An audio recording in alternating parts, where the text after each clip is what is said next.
2030. Saudi Arabia, the public investment fund, It's a there's big a lot of excitement this around transformational specifically. change. Every aspect of the kingdom, economic, social, cultural, religious. The 2030. The 2030. This is the 2030. Yalla.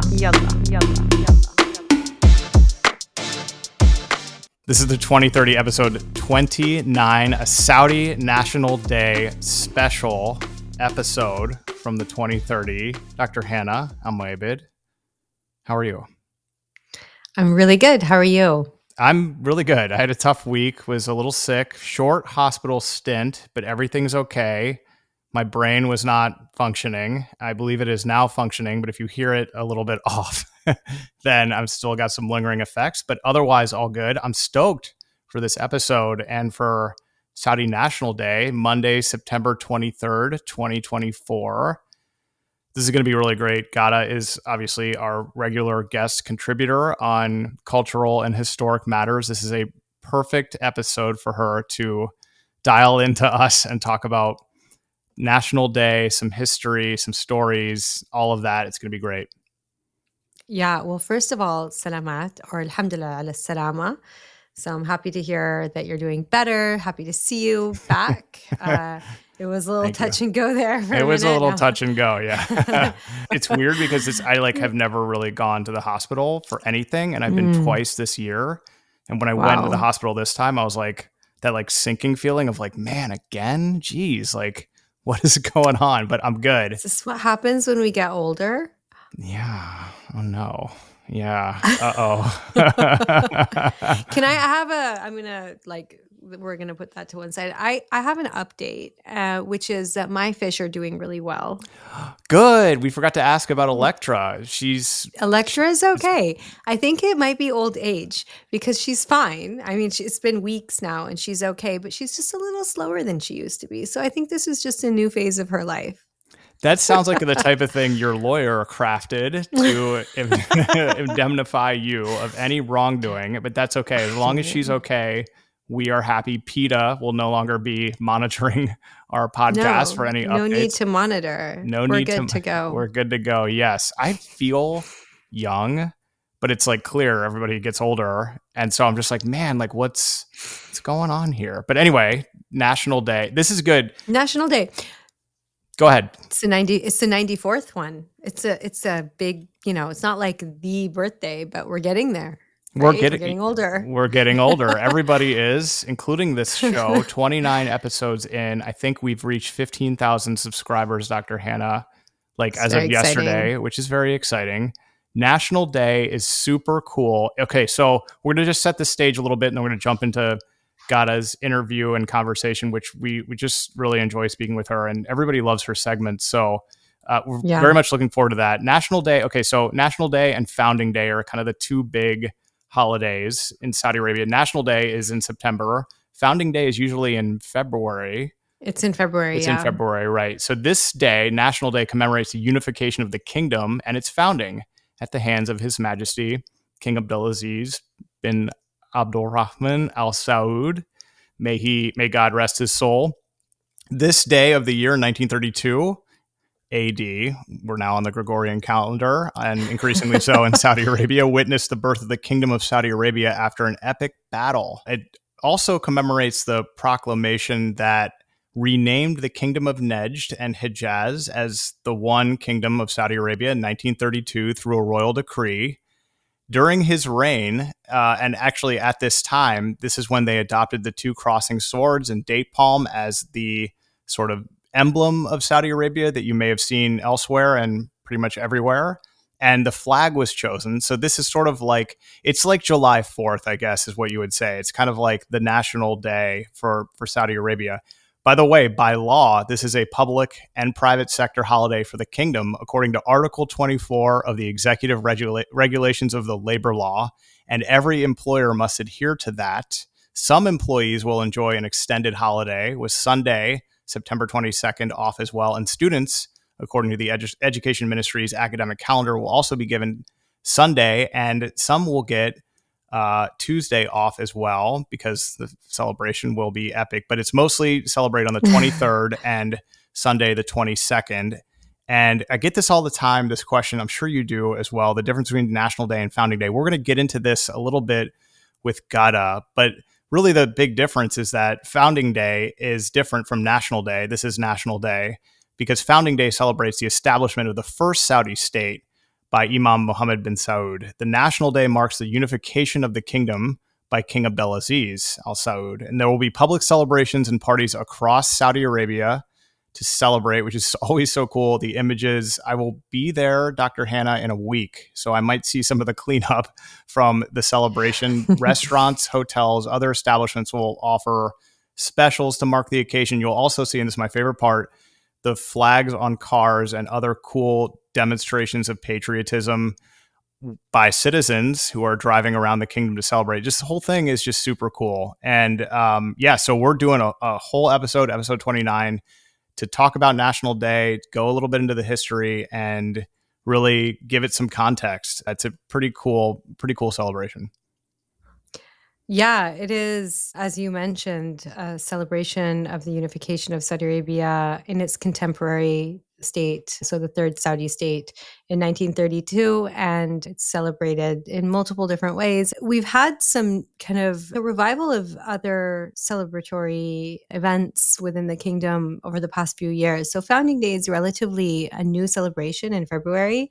And then we also have Flag Day, which is March 11th in Saudi Arabia as well. So that's when we celebrate the Saudi flag, and it's, as you mentioned, kind of its design, its contemporary design. So the green flag with the white sword and the Islamic declaration of faith, La ilaha illallah Muhammad Rasulullah, is on there. So yeah, I mean, there's a lot of flags on National Day as well, and it's exciting. And you have specials. You have a lot of kind of companies and commercial establishments offering discounts, offering different special offers in recognition of Saudi National Day. And it's every 2 years, they come up with a new slogan and a new brand. And so everybody's kind of using the same images to celebrate National Day. So I'd love to hear from Ghada a little bit more about that, and, you know, how people are using these and what they're doing with them, and just a little bit of the history of how we've celebrated Saudi Arabia over the years. I think without further ado, we should get to our conversation with Ghada and jump right into this. What do you think, Dr. Hanaa? This is, yeah, she knows more. Yeah.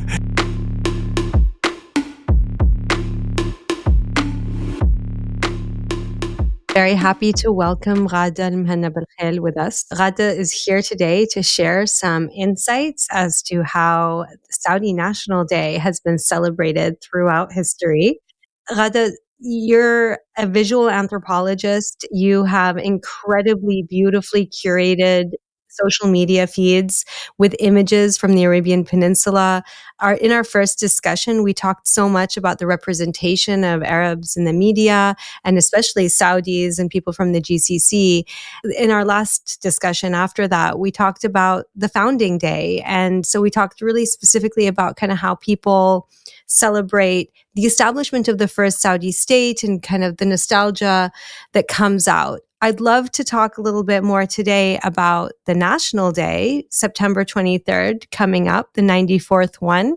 Why don't you kick us off and tell us a little bit about kind of the history of this event and how people are celebrating? So, National Day is the day where we celebrate the unification of the country. And that's the, let's say, misunderstanding a lot of people have, is that people think that it's the foundation of Saudi Arabia, where in fact it's the unification of Saudi. So basically, I won't go too much into the history. King Abdulaziz basically went around the Arabian Peninsula unifying the tribes together and kind of saying, like, we're stronger together than we are separated from one another. And so we celebrate the fact that we have, as tribes, decided to like unify behind the king, and at the same time start, let's say, moving forward in our lives through the third Saudi state. So at the moment, we are living in the third Saudi state, the first one being in 1722, and the second one being, I don't know the exact date, but it's in the 1800s, like 1819 maybe, or so. I could be wrong, but I know it's in the 1800s. But yeah, we basically celebrate the unification of the kingdom. I think that is a really good distinction to make. And as you mentioned, there is some confusion as to kind of what National Day represents, because National Day, for some countries can be liberation, for other, there's so many different kind of, ways to define it. So the unification of the kingdom and its current borders since 1932 is a really good definition. And tell us how people celebrate. What is it? It's a national It's a holiday. national holiday. Um, Yeah. It, so what does that mean in I Saudi? mean, it means a lot of things. A lot of people need to consider the fact that Saudis started celebrating National Day pretty recently. So I think in 2000, I'm not sure exactly when, but in the 2010s maybe, during King Abdullah's time, a royal decree came out that we would celebrate National Day as a nation entirely. So it's an official day off. So that was a let's say a new experience to many Saudis, because when National Day does pass, there is celebrations. Like I grew up celebrating National Day, but not really having a vacation on National Day. And so many people think, oh, they never celebrated National Day before, but hey, they got a day and now they're celebrating it. And that's just not really factual, I would say. So what I remember doing as a child, and I continued doing through college until I realized I shouldn't be doing this, is like decking it out, screaming I love my country, saying like annoying people on the streets and saying like I am Saudi and I'm very proud of it. I still do say these things, but the thing that I don't do anymore is just annoy people on the streets. So I grew up in Riyadh. I am from Riyadh. National Day, the streets is all congested.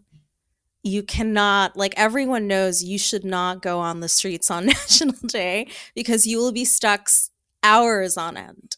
And when you were younger, you kind of wanted to be stuck in the streets because you just wanted to be celebrating with everyone on the street.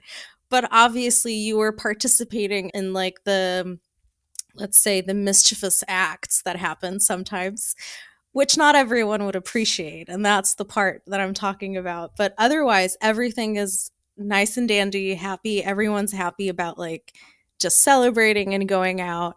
My favorite parts during National Day is always the national songs that get played. So, like, from Talal Maddah, Watani al Habib, which talks about like the love of the land and growing in the land, and like, oh, I grew up under the skies of this land and above the land itself, so I am the child of this land. And I love that song. I mean, sometimes when I'm really homesick, I listen to it and I start crying and I have like my own situation going on, but otherwise it's a beautiful song. And then obviously you have the national anthem, which is also pretty awesome to let's say sing through in some of the in these moments of traffic, because everyone gets so excited and you feel like, yes, this is a song. And the funny part, just one comment about the national song, is the national song is really majestic to hear and it's really beautiful. And but at the very end of it, and every Saudi national knows this, at the very end of it, the song kind of like fades away, and then everyone says, dun, dun, dun. And I love that. I used to get in trouble for that at school. But I think it just adds like I think it's a very nice add-on from the public to the song, that you learn this from when you were a child. So from childhood in school, you sing the national anthem on the line, and then at the end just like wait for a few seconds and then everyone sings in chorus. Dun, dun, dun. It's a beautiful moment. Yeah. Absolutely. It's definitely it's definitely part of it. Camaraderie. It's a beautiful way of camaraderie. Yeah. Can you mentioned the visuals that come out during National Day? God, it's and crazy. if you could elaborate a little bit on that, it would be great. Sometimes I feel like the public has like an unspoken competition every year of who can like deck out the most. So, and this is always my favorite part. So, who's going to like have the huge printout flag? Who's going to bring the actual huge massive flag on the street? Who will who will dress from head to toe in green? Last year there was a green, like a man running around in a green costume, and that was wild and amazing to just watch, because he was in like one of those balloon suits. It was all green, and he ran up every car and would knock on the cars and say like Saudi, and just run to the next car and knock the car and say Saudi. So you can tell his excitement. And I love these kind of visuals because it really humanizes the Saudi person. Because what everyone thinks when they think of Saudi automatically is these like very negative visuals. But like for us, when we think about Saudi celebrating National Day, it's always like this joyous event of like celebrating, getting the green cake, getting the green flag, the green dress, the green shoes, the green bag, just being green all over. Even the little green lipsticks that are not actually green. They turn your lips pink, but the lipsticks are green.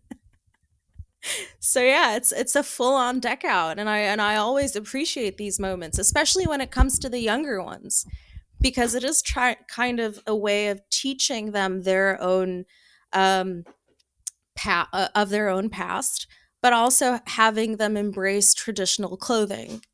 So it's always so beautiful to see everyone from all around Saudi coming out in their own regional clothes, holding the little flags and like really embracing the national day. So yeah, the visuals are just crazy. So 2015 is when the holiday was officially first celebrated. I think that's when it 2015, became yes. a holiday. Like that's when it Yeah. became sort of like this is officially a holiday, A much day like off. a Yeah, day it was a off. day off. But you Exactly. guys were celebrating before. It was still Yeah. National Day, but it wasn't an official celebration. Then it was just like, we're we going to make just this we official. just knew that it was this day that we could come to school if it fell on a school day, that we could come to school dressed up in traditional Saudi dress, depending on which region we're from, obviously, but we could come traditionally, not in the school uniforms, and we could just like celebrate it with each other. We have cake, we like sing the national anthem, and then just spend the rest of the day looking really cute and pretty in our clothes, because it was one of those moments where it was like, oh, you're from that region. I never knew, because we always saw each other in uniforms, school uniforms. So it is a beautiful added touch, because really it does show the diversity in the country. And you would be surprised. I mean, for me personally, as someone growing up in Riyadh, obviously it's the capital, and obviously there will be diverse people from all over Saudi. Regions. I mean, this Mm-hmm. celebrates the unification of the kingdom, the Najd and the Hijaz. Is Yeah. the holiday celebrated equally and consistently throughout, or are there the different regions? Do they have different traditions that they use to celebrate that may differ from others, but it's still under the banner of one national day? The comment you said that it's to celebrate the unification of Najd and Hijaz, that again is like a misconception. So in 1927, the kingdom was called the Kingdom of Najd and Hijaz, just because that the king himself prior to that had the title the Sultan of Najd and Hijaz. That doesn't mean just two specific areas. That's the misconception many people had, because he just had these titles. And so that's why when the official change in 1932 happened, and the change to the Kingdom of Saudi Arabia, that in a sense reflected that, okay, it's not just about these two regions. We understand that the idea that was thought probably before was that, okay, it's just Hijaz, which is the western side of Saudi, and Najd, which is the center of Saudi. No, it's an encompassing kind of country that like all the regions from north to south, east and west and center are all combined. So this, we all know that all of the regions are involved in this, because in the unification process all of them were involved in this. I was going to ask you, you mentioned that people come wearing their traditional clothes. And I mean, I know what you're talking about, but can you tell us a little bit about the variations of dress in the different regions? I mean, I would have to send you guys the visuals to put them up for people to We'd see. love Please do. Yeah, to. Yeah. I definitely will do. Because there's a lot. I mean, please do consider that or do have it in mind that every tribe in the kingdom has their own specific way of dressing. And in the past, when Arabia as a whole used to be kind of basically autonomous, not being ruled by anyone of the outside, the tribes kind of knew their own territories. And so, for a way for tribes to kind of identify each other was the way they dressed. So, oh, you wear this type of form of dress that has this color of blue. I know you're from this tribe that belongs in the West. If you are wearing a sort of dress in the South, I can, or from the South, so like, because the southern parts of Saudi, since they're mountainous, the thobe style that you see in the center of Saudi doesn't really fit over there. I mean, the older styles, not today, but the older styles didn't fit with the climate, with the environment, or any of that stuff. So they had to kind of, they did not had to, but they did dress differently. So they had different types of let's say, uh, people of the South would put like flowers on their heads, whereas people in the center wouldn't do that. So that's where, and the flowers would be placed on, like, let's say, let me put it this way: it would be like a flower crown that men would wear, and they are known as like flower men. Um, and it's a tradition in the south of Saudi that you don't see anywhere else. So that would be, let's say, something you would see on National Day where the men of the South start wearing that. And that's really cool because then you're like, whoa, bring in the culture. It is a celebration of being, you know, a part of this nation and a part of Mm. the kingdom of Saudi Arabia. And therefore, I'm wondering if you can say a little bit more about kind of how people kind of showcase that to other people all year round. I'll give you an example. Like, for example, there's the font. You know that every year they announce like certain packages for National Day and the certain font for the National Day. And usually people pick up on that stuff and then apply it throughout the year. On National Day, you see, so it's not more about, like, let's say, the physical clothing or the attire, because that, let's say, has different forms throughout the year. And I wouldn't say like someone from Asir would dress green on National Day and then would dress green on any other day, because sometimes like a piece of fabric is just a piece of fabric, you know? But I think what matters is like when you wear that piece of fabric on a specific day to represent something, then you're giving it meaning. So the meaning of green on National Day green has meaning on National Day because it represents National Day. But I think on any other day, it's just a color if it doesn't have the Saudi emblem, for example. So like you would find a dress that would have the Saudi emblem. That's something that represents national pride, I would say. Fonts that in the packages, the graphic designs that you see ministries issue is also part of that. Dara every year, which is so fascinating. So Dara is the King Abdulaziz Foundation for Archives and Libraries, which is basically like the let me put it this way, like the archive of the nation.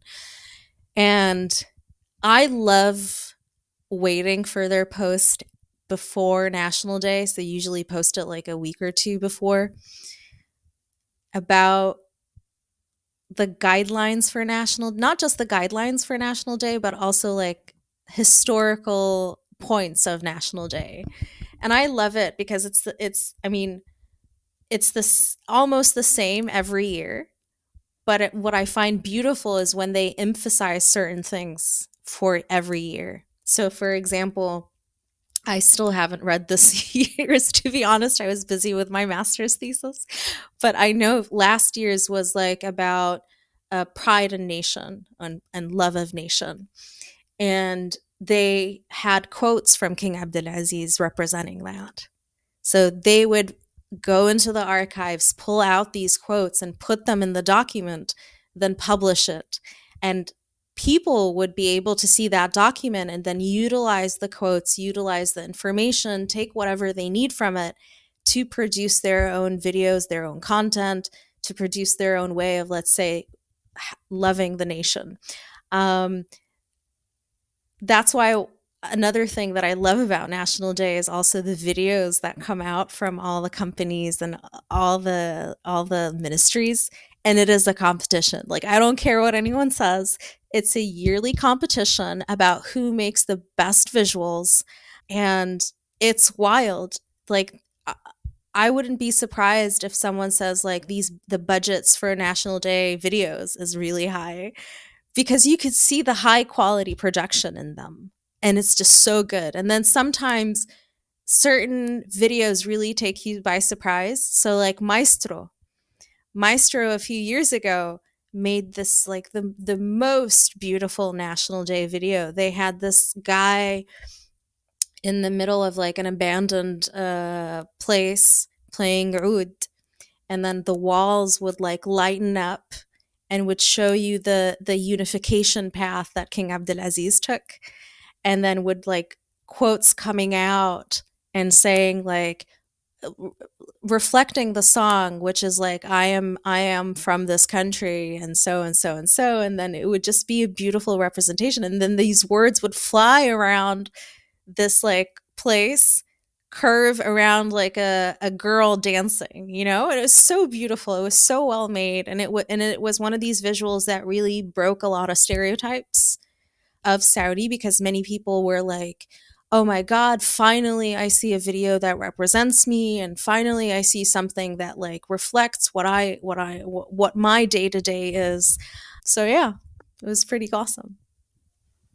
I think it's so interesting in the comparison, because I've now made it twice in this episode, comparing Saudi National Day with July 4th. And it's interesting because the events are similar in how they're celebrated now. Day off, nobody's working. Everyone just, adorns the red, white, and blue, or in Saudi Arabia, the green. It's a moment for national pride. So the way that they're celebrated is somewhat similar, I would say. But they actually represent two very different events. I mean, if this is the formal unification and establishment of the Saudi state, the modern Saudi state, as it is, as it was 1932, and it still is, July 4th was a declaration of independence. It was not something that signaled unity for anything except for hatred of the British and the monarchical rule of the British Empire. Actually, what it represented was a very, very loose confederation of states that only had that in common. And that was 1776. I mean, then the Articles of Confederation, 1781.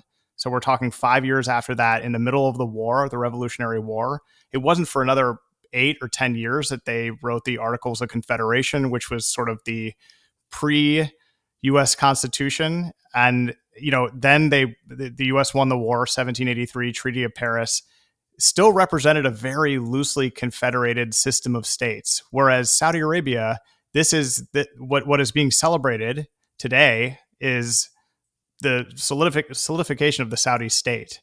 I think it's a really important kind of thing to sort of put out there, because they're different celebrations totally, and yet now they seem very similar. I just wonder if that resonates with you guys, having some American background. I mean, I'm so American that I got a cut the other day and an entire hot dog fell out of my wound. So I'm kind of just looking at it through that lens where I'm like, they're very similar celebrations now, but in fact, Saudi Arabia's is what we should be celebrating. It shouldn't be 1776. It should be 1787 or 1791. And it's just something that I think Saudis should be proud of, whereas Americans are still like obsessed with this date where we told the British to go away. I don't know if that resonates with you guys at all, but it just strikes me as this is more of a real national holiday than July 4th is. I mean, there was so much work to be done after July 4th. I just think that's an interesting kind of comp. Yeah, Hannah, do you want to take this? Yeah, sorry. Yeah, sure. I just thought it was interesting. Just my comment is, I think that's a really I haven't thought about it that way, but I think what's really interesting about what you just said is that so much of the work was done beforehand with Saudi Arabia, as you said, that it was kind of, there was a lot of work, right? And it wasn't kicking out the Brits or the Turks, or it wasn't that. It was more about, let's share this together and work together in order to make it a more prosperous, peninsula, country, whatever, for everybody that's here. And so by uniting together instead of fighting, we're going to make this a better country. And by the way, we as Sauds will be responsible for building the institutions to make it a safer place for everybody, a better place, a more predictable place. And we'll do this by upholding the values that we all share together. And so I do think a lot of that work was done beforehand. And it wasn't necessarily, there were fights, there were battles. We talk about them in our history books, we read about them. But at the end of the day, it was unified, and that is what we're celebrating. And it also, what I love about kind of that day and the unification of Saudi and the establishment of the third Saudi state is that it froze a lot of things in time in terms of where the beef was between the different tribes, and that it changed the relationship between a lot of them. So instead of fighting, it just became like, okay, well, now we know where the borders are, we know where, kind of your different tribes kind of reside today, and this is where we'll attribute kind of certain geographic areas to different tribes, even if before they were much more nomadic and would roam around the Arabian Peninsula and actually just around the Middle East even more. So I think that that's another really interesting date to put in the calendar. Like it's a time when a lot of those hostilities kind of dissipated because it became more predictable and it became easier to understand like where boundaries were. I don't know if you agree with me, Ghada. What do you think? I mean, I would agree with you to an extent. The way I see it, for me personally, when I look into Saudi's history, I immediately identify that there was like never a sort of colonization or like a sort of imperialization of the Arabian Peninsula. I mean, you did have certain influences, obviously, and they are written about, but not to the exaggerated extent that many people believe in, you know? And I think because of that, there is a sense of pride of never having to have fallen for anyone. And I need to say this quite truthfully. There was a Greek historian, I don't know when, but like very, very old. And I know today I'm so bad with dates, you guys. I'm very sorry. But he's a very, very old historian, and he had documented, let's say, the peoples of the region. And this was like at the time of the old world, America wasn't discovered, no one was, like, many areas weren't discovered yet, and it was just this little area of the old world, and this historian said that the Arabs were the most difficult to have sires above. They are very pride people, and they reject being ruled or being governed by anyone other than their own blood or their own people. And I think that is true, and it carried on for such a long time. And I mean, the nature of nation building and the nature of statehood as such, I mean, we enter into the 19th century, most countries started to be or to exist, borders started to existing. So the reality of needing to have borders, to have a state, to call something my home, I think just became more and more realistic to the Arabian tribes. So when King Abdulaziz started going one region after another and saying to the tribal sheikhs or to the tribal men, we only have each other, I think that became the reality of, okay, we need to understand that, or we have this understanding that we will all start to come together, unify behind King Abdulaziz, because we believe he's the one who's going all around and convincing all of us to join into his kingdom. I always tell people, like, when you think of this, of the Kingdom of Saudi Arabia, it's not truly the relationship in a sense of like a king and their subjects. It never felt that way, really. It was more, there was this, always this understanding in society that they are, this royal family is from us and we are from them. And they will not do anything without thinking about us. And we won't do anything without thinking about them, you know? And in this kind of brotherhood way of looking at things, the people decided that this family is the one that's going to govern things, and the people are fine with that. And yeah, I think that's just how it happened, and I think that's our relationship to National Day. It's not to celebrate Saudi as like what people would think, like, oh, celebrating the family and so on. It's celebrating with the family for the foundation or for the unification of the state. Kind of like, we did it, you guys. This is so cool. We're still doing it. I really love the way that Yeah, you that just was put that. really- I think that was that's cool. absolute. That's right. That's just right. I think that it's super important to mention that, because I don't think a lot of people get that. No, I don't you think know, so. and I think that most people really actually have a very opposite view of it. And I agree with you wholeheartedly. And like when you speak to especially older generations that really lived through some of that transformation, you know, they really, there's a lot of love and support for the Al Sauds as the rulers of the kingdom because of the way they were able to bring everybody together. And they got, you know, people out of dire poverty. They really just transformed. And I mean, look where we are today. They transformed the kingdom and are in a continuing very to fast invest way, and that's what I keep reminding. Incredibly fast. That's what I always Exactly. keep reminding everyone, you know, is that please do consider that this country started not more than like what, 97 years ago. It's 94. 94 years ago. It's pretty recent. I mean, if you count from 2027, it's 97 years ago. Right. No, but I mean, we're celebrating the 94th National Day, so I just feel like we should go with that number. Let's go with that number. But yeah, I just genuinely do believe that, like, really so many people have lots of misconceptions about National Day, and so many people just have this just huge misunderstanding with the history of the country.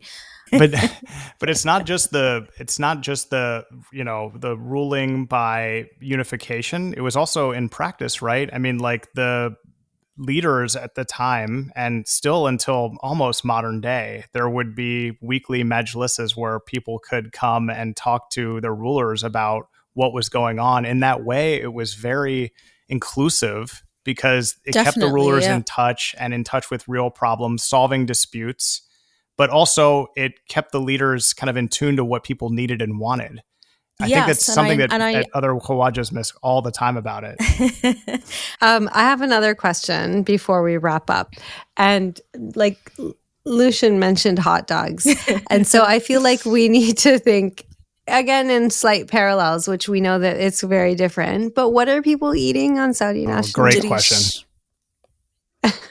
Jirish, you know. Are you eating jirish? I love jirish. I love jirish so much. No, I mean, I love my regular kabsas for sure. Yesterday, I had the biha, which was delicious. So there's that.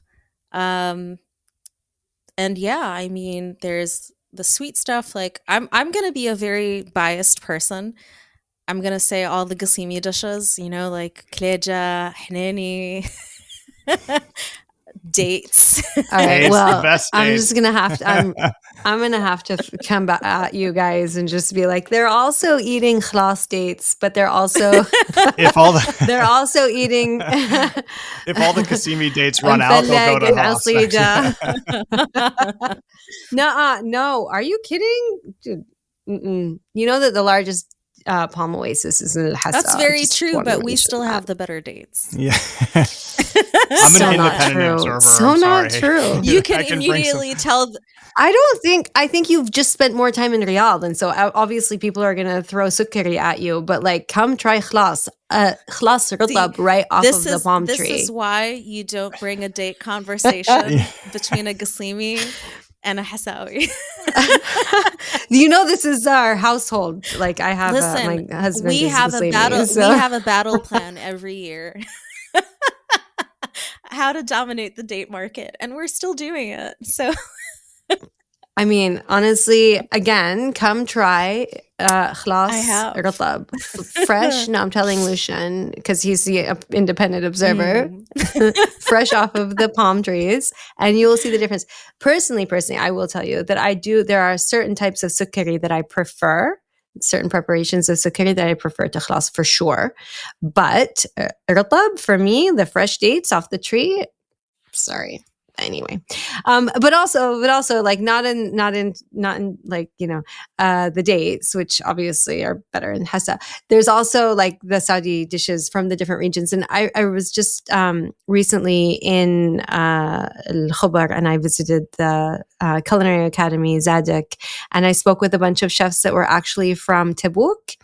And they were talking about how when they came to the Eastern Province to do their course at Zadok, so many of the dishes that they also ate were prepared so differently. So their jirish is so like has a different flavor to the jirish that we're preparing in the Eastern Province, to the jirish that you're preparing in Najd, to the one that you would get in Jeddah. So everybody eats it, but it's very different.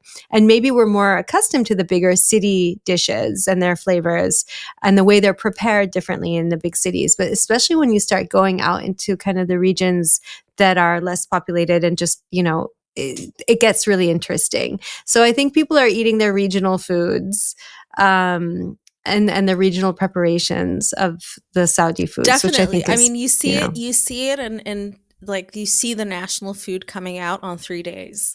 No, wait, on 3 occasions. The first one is National Day. The second one is Founding Day. The third one is the whole month of Ramadan. You just see all national dishes coming out in Ramadan full force. Like, we need to feed everyone. So yeah. Very true. You know, I don't know. There's like a couple like of my favorites that I don't know that you've tried, Lucien, but you should definitely, when you're in Saudi next, go for some sili, because that's one of the harder ones to get outside of Saudi Arabia. That's very true. It's even though it's a very simple dish, it's very difficult to make.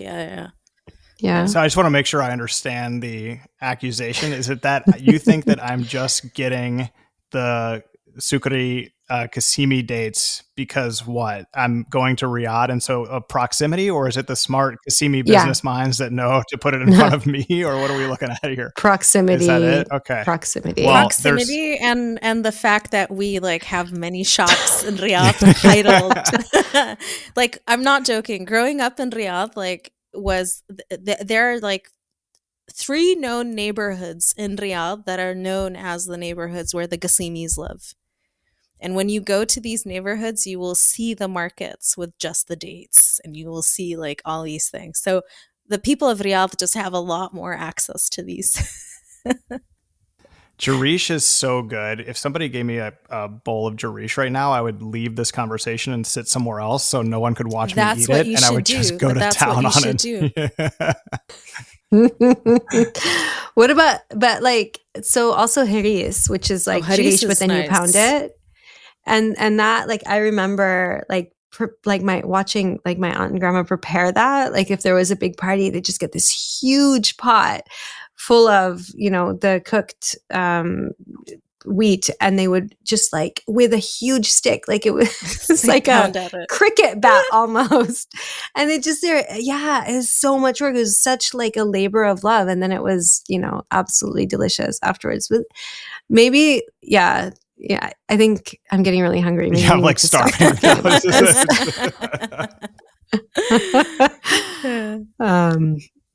I think it's important to think about what people are eating as well. And I think this is where we have to tell people to come and visit Saudi, because Saudi food is so incredibly diverse. And obviously, we all are very proud of our food from the different regions and our fruit dates from the different regions. So you need it because, like, if we had somebody from Medina on here, like this would have gone in a different This direction would have as been a well. battle for the It would dates. have been. Yeah.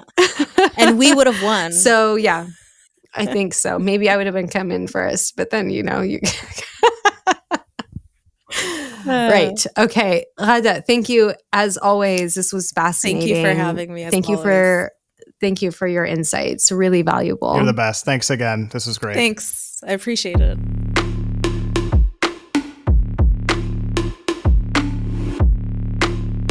That was our conversation with the one and only Ghada Almuhanna. We appreciate her time as we always do as a guest contributor to the 2030. Just really great conversation. Thanks to her. Thanks to you, Dr. Hanaa. Let's get to our shout outs. My shout out this episode is to the employees of the National Development Division of the Public Investment Fund of Saudi Arabia, the NDD, which is inside the PIF, ensures the PIF delivers the economic transformation in the kingdom. It's a really important unit within the PIF, and it does so in collaboration with the private sector by building robust sectors with deep local value chains and skilled human capital. My shout out is not for the NDD itself, but for the employees of the NDD who this week received a promotion. It was like a mass promotion for exceptional employees of the NDD run by the one and only Mr. Jerry Todd, a good friend of mine. He recently rolled out these new promotions, and I saw his announcement on LinkedIn first among, it looks like, more than a few dozen employees that got this promotion. And these promotions, if you're under Jerry and you get a promotion like this, you must be doing something right. These are meaningful promotions for several Saudis that then started hitting my LinkedIn feed after the other. I've been promoted within this division. And so it's really a huge kind of mass accomplishment for these employees. Their work is super important, what they're doing with the NDD. So I just wanted to use my shout out this week to congratulate all of them. Impossible to name them all right now, but my LinkedIn feed just started one after the other rolling out their announcements. And I think it's just really cool when you have a very strong division like this to see the number of Saudis working in it, the number of Saudis getting this promotion, meaning that they're doing an exceptional job for the NDD. So just giving them a shout out to keep up the good work. I think what they're doing is super important in the overall scheme of things. We've talked a lot about the development of industry, supply chains, making Saudi Arabia into a hub for innovation and really industry and development. So congrats to them. Really, really cool to see this. I know Jerry takes great pride in the development of his employees. And so this is really cool. Congrats to them. Yeah, congratulations. That's amazing. Mabruk. Alf Mabruk. My shout out today is to a cousin of mine, Abdurrahman Al-Maabid, who is the CEO of Arwaqa, which is an investment and development engineering company based in Al-Khobar. And he partnered with the Sekini program recently to launch a new housing development project in the north of Riyadh called Sana Al-Jabila. And within, I think, the first half hour of announcing it, they had a full subscription to all of the villas and accommodation and different housing options that were available within the development. So fantastic for them to expand into Riyadh and into the housing development projects in collaboration with Sekini, and also fantastic to see that the quality of this development is coveted and definitely desired by so many people who are looking for new housing options within Riyadh. So congratulations to Abdurrahman Al-Maabid and to Arwaqa and the whole team that was working on this. Just really, I was so happy to read the news and to see this. So just, yeah, more housing is great. More housing is great. I was just about to say Riyadh is booming. Many cities in Saudi Arabia are booming. So his timing is excellent and exceptional. And I believe that more and more of these types of developments led by the private sector is exactly what that city needs. So congratulations to them and congratulations to the future residents of his development. This sounds awesome. I'm going to have to check it out, actually. But yeah, very cool, Dr. Hanaa.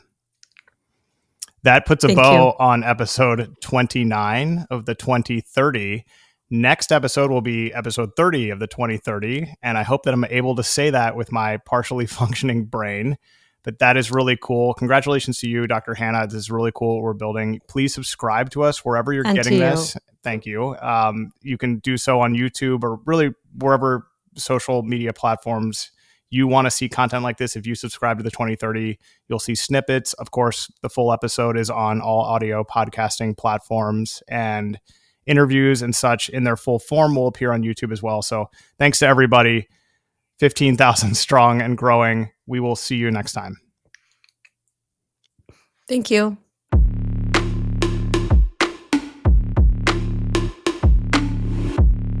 The 2030.